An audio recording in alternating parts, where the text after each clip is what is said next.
뭐지? 새벽 3시 17분 이 시간에? 아들 도현이 왔나? 도현이니? 팅도. 어떻게 3층에서 소리가 나지? 문을 열어야 할까? 팅도. 누가 이 시간에? 마음이 불안해지기 시작했어요. 온몸이 파르르 떨렸어요. 누구세요? 할머니, 저 태민이에요. 1층에 사는 태민이. 지혜로운 저의 이야기를 시작하려고 합니다. 좋아요와 구독은 이 채널을 만드는데 큰 힘이 됩니다. 그럼 제 이야기를 시작할게요. 제가 인터폰 화면을 켰어요. 평소 인사만 주고받던 20대 청년 태민이 구두를 깊숙이 눌러쓰고 서 있었어요.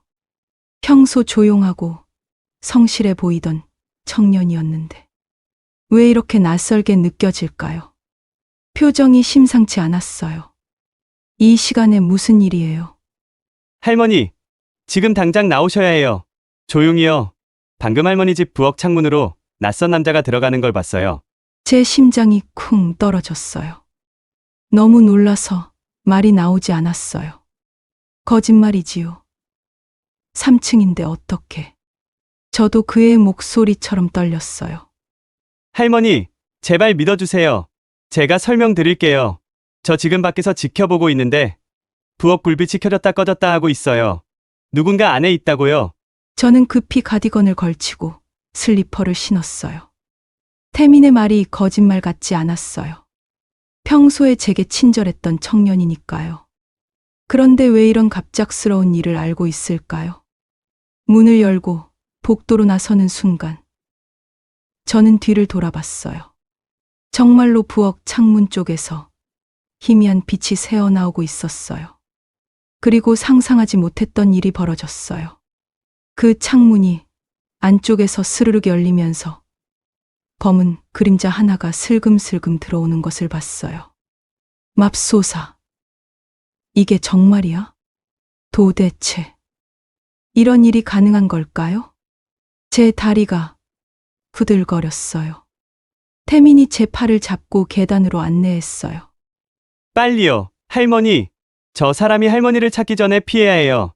태민이 저를 데려간 곳은 동네 끝자락에 있는 폐업한 카페였어요. 달콤한 쉼터라는 간판은 전기가 나가 깜깜했고 유리창엔 임대 스티커가 덕지덕지 붙어 있었어요. 여기가 어디예요? 왜 이런 곳으로? 제 목소리가 떨렸어요. 무서웠거든요. 안전한 곳이에요. 잠시만 여기서 기다리세요. 태민이 카페 문을 열었어요. 안에선 원두 기계와 쿰쿰한 곰팡이 냄새가 섞여났어요.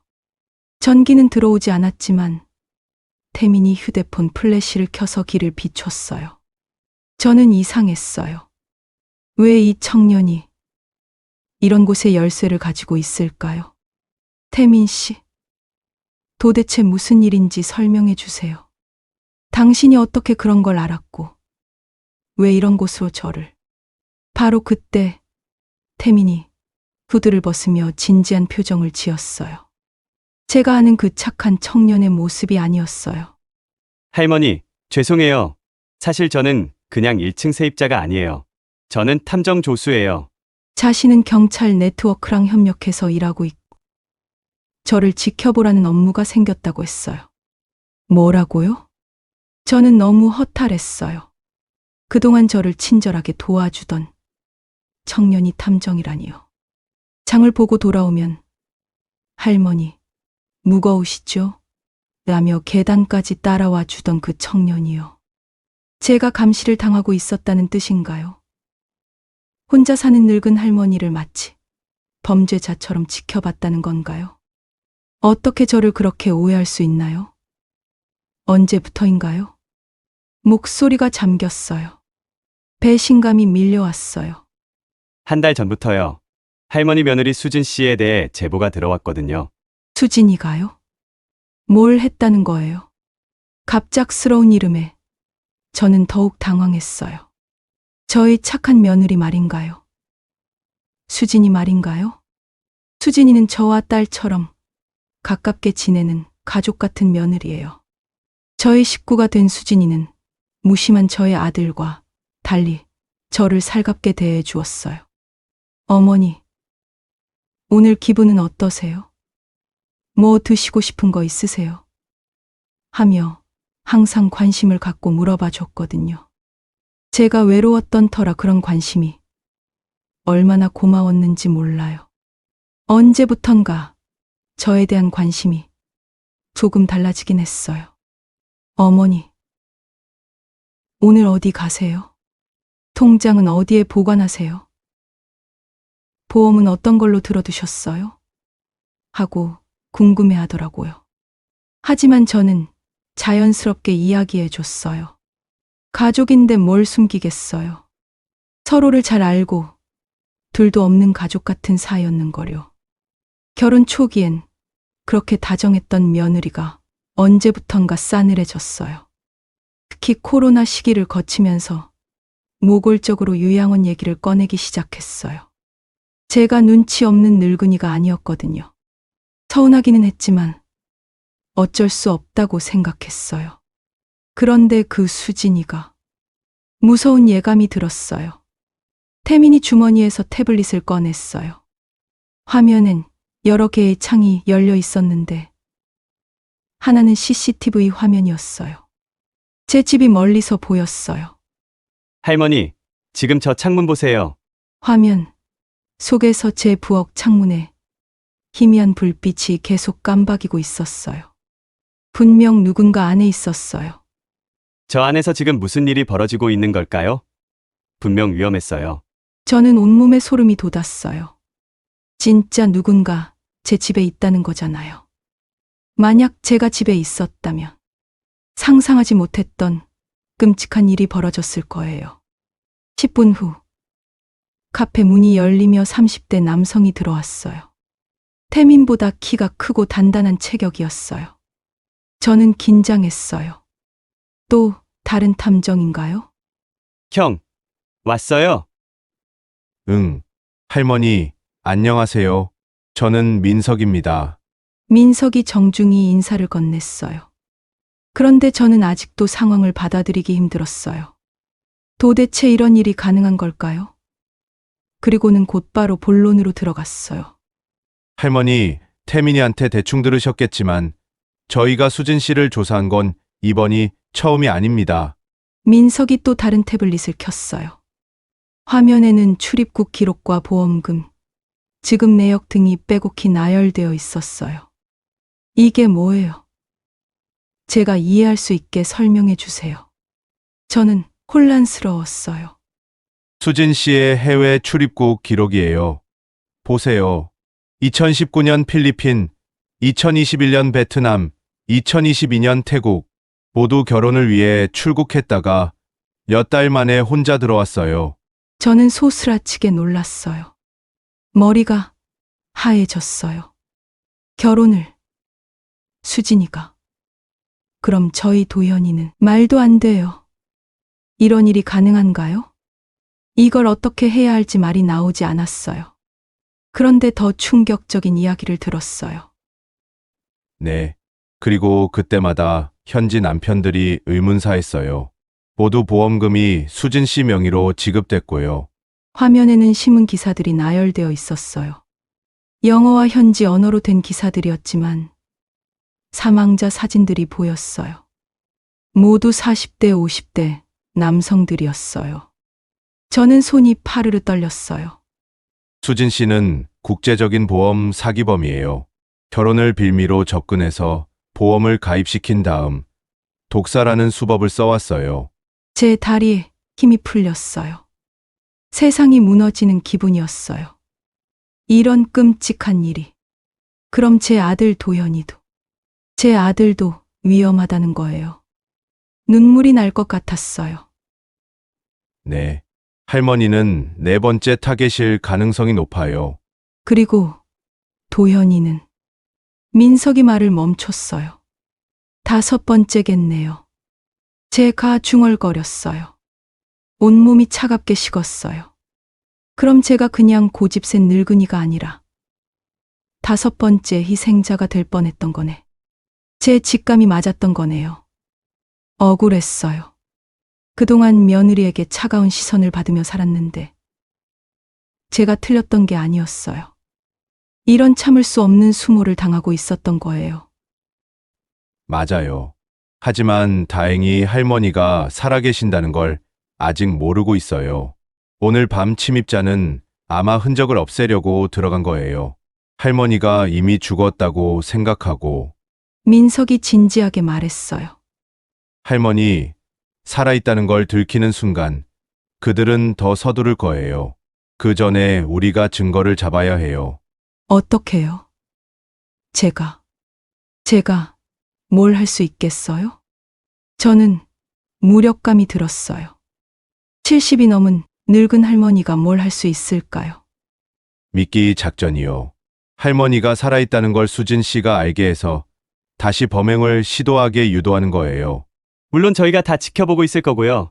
제가 생각에 잠겼어요.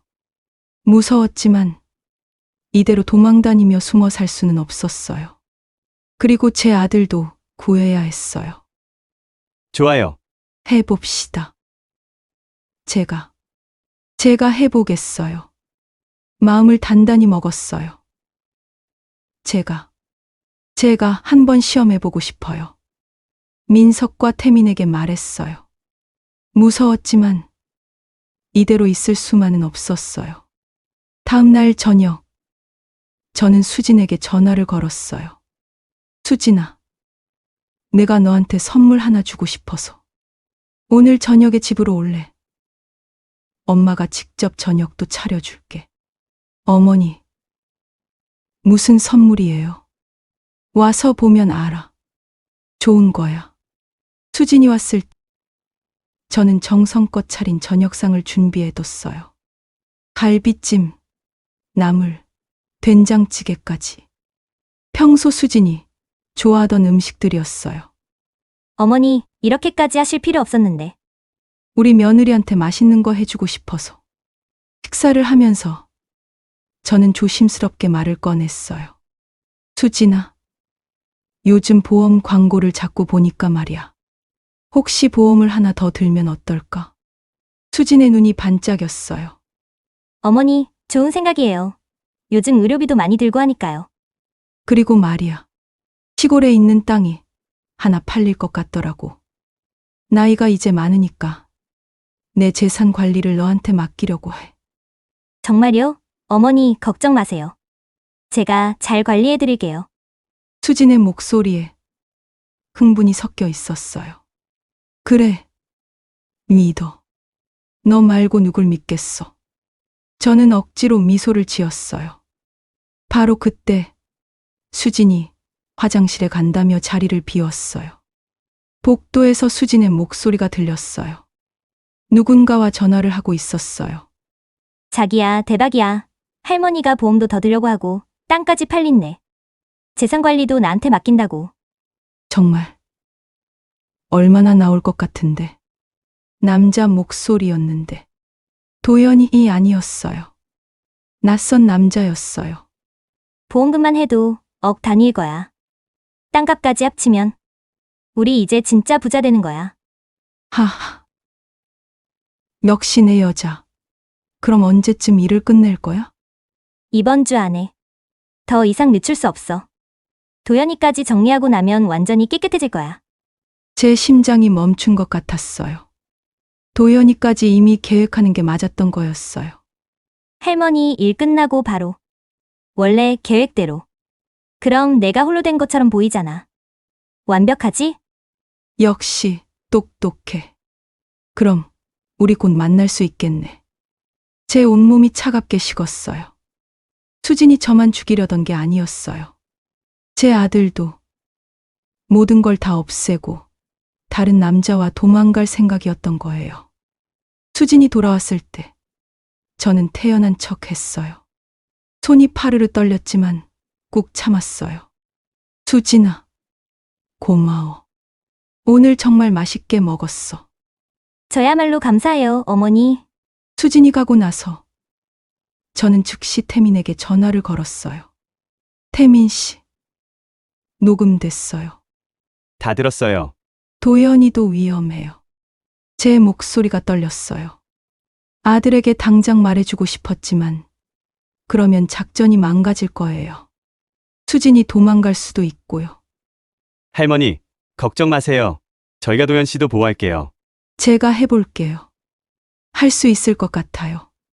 계획을 위해 치밀한 작전만이 살 길이에요. 제 목소리에 확신이 담겨 있었어요. 이제 더 이상 무서워하지 않겠어요. 제 아들까지 구해야 하니까요. 다음 날 오후, 저는 동네 복지관 무료 급식소에 나타났어요. 평소 알던 동네 할머니들이 반갑게 맞아줬어요. 마음은 무거웠지만 연기를 해야 했어요. 영순아, 어디 갔었나? 며칠 안 보이던데. 어머, 큰일 날 뻔했어. 어젯밤에 우리 집에 도둑이 들었나 봐. 제가 일부러 목소리를 크게 했어요. 주변 할머니들이 술렁거렸어요. 도둑. 요즘 세상에 3층까지 어떻게 올라가? 글쎄 말이야. 부엌 창문이 열려 있더라고. 다행히 세입자 태민이가 발견해서 신고했지만 이 소문은 빠르게 퍼져나가겠죠. 복지관 자원봉사자들을 거쳐 동네 부녀회까지. 그리고 당연히 수진의 귀에도 들어갈 거예요. 제 가슴이 두근거렸어요. 바로 그날 밤 8시에 도현과 수진이 함께 찾아왔어요. 제 예상이 맞았네요. 어머니, 괜찮으세요? 도둑이 들었다면서요? 수진의 목소리는 걱정으로 가득했지만 제가 보니 눈빛은 차갑게 저를 살폈어요. 그런데 더 충격적인 건 아들 도연의 눈빛이었어요. 평소와 달리 제 눈을 똑바로 보지 못하고 자꾸 시선을 피하더라고요. 불편해하는 게 보였어요. 아, 도연이도 수진과 함께였구나. 순간 며칠 전 일이 떠올랐어요. 어머니, 제가 보험 하나 선물해 드릴게요. 몸도 안 좋으시고 하니까요. 그러면서 주민등록번호를 물어보더라고요. 그때는 효자라고 생각했는데 제 마음이 무너져 내렸어요. 제가 믿었던 아들까지 정말 세상에 믿을 사람이 아무도 없는 건가요? 하지만 태민이 했던 말이 떠올랐어요. 할머니만이 이 일을 막을 수 있어요. 용기를 내세요. 꾹 참았어요. 지금은 연기를 해야 할 때예요.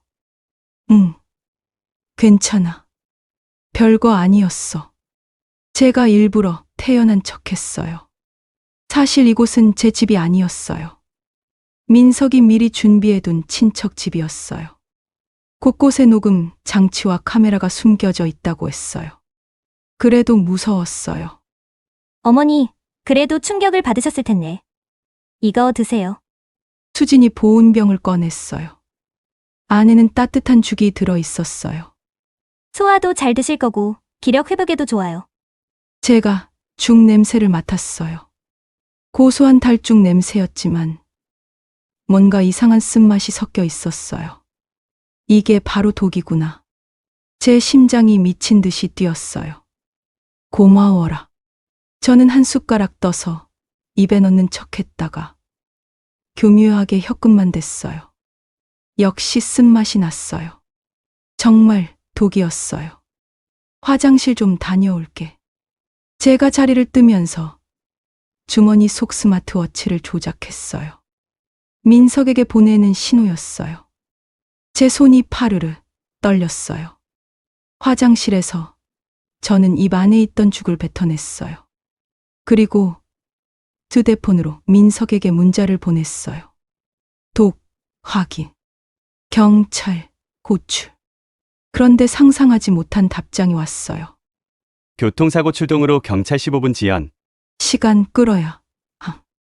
제 심장이 빨리 뛰기 시작했어요. 이제 정말 혼자서 버텨야 하는구나. 제가 할 수 있을까요? 거실로 돌아가니 수진이 밥방에서 뭔가를 꺼내고 있었어요. 주사기였어요. 제 온몸이 얼어붙었어요. 어머니, 죽이 좀 싱거웠죠? 이걸로 기력을 보충해드릴게요.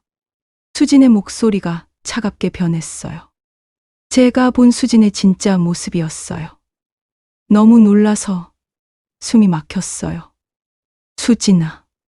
제 목소리가 떨렸어요. 지금 끝내는 게 나아요. 어머니도, 도연이도 편해질 거예요. 도연이 갑자기 울음을 터뜨렸어요. 제 마음이 아팠어요. 수진아, 정말 이래야 해? 우리 그냥 요양원에. 닥쳐. 요양원비만 해도 월 200만 원이야. 보험금 받으면 5억이라고. 수진이 본색을 드러냈어요. 정말 무서운 여자였어요. 제가 이런 끔찍한 사람과 함께 살고 있었다니. 저는 마지막 카드를 꺼냈어요. 스마트워치의 음성 송신 기능을 켠 것이었어요. 이 모든 대화가 실시간으로 민석에게 전송되고 있었어요. 제 마지막 희망이었어요. 수진아, 내가 필리핀에서, 베트남에서, 태국에서 한 일들을 다 알고 있어. 수진의 얼굴이 일그러졌어요. 제가 뭔가 알고 있다는 걸 눈치챈 거죠.